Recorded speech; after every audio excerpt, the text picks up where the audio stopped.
Hi everyone, Dr. Deshommes, Dr. D from the office. Want to talk to you today about polypharmacy. It's been on my mind because it's coming up a lot at our visits. Polypharmacy is described as being on 5 or more prescription drugs.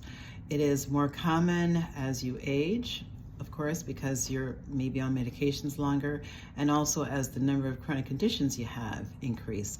Polypharmacy affects about 42% of adults over 60, according to statistics from the National Health Center for Health Statistics by the CDC. So why are we talking about it?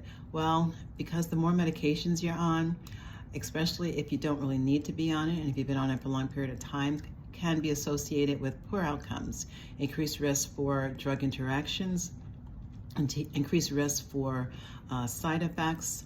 And some of these side effects can actually harm you in terms of affecting your memory, increasing your risk for falls. This risk increases with certain medications, such as medications for chronic pain and sedatives, medications that we use maybe for anxiety.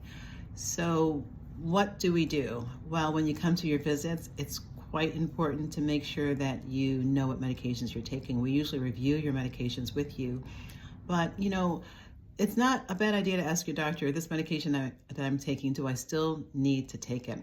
Sometimes patients can be on medications for 10 years or so, and if we're not reviewing your medication list and doing something called de-prescribing, which is actually recommended by some experts, we may be increasing your risk for unnecessary adverse outcomes.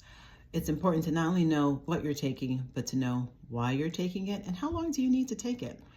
There are a lot of medications that can increase your risk for cognitive impairment, memory loss, so we should be reviewing those medications, all your medications, at every visit. Have a great day.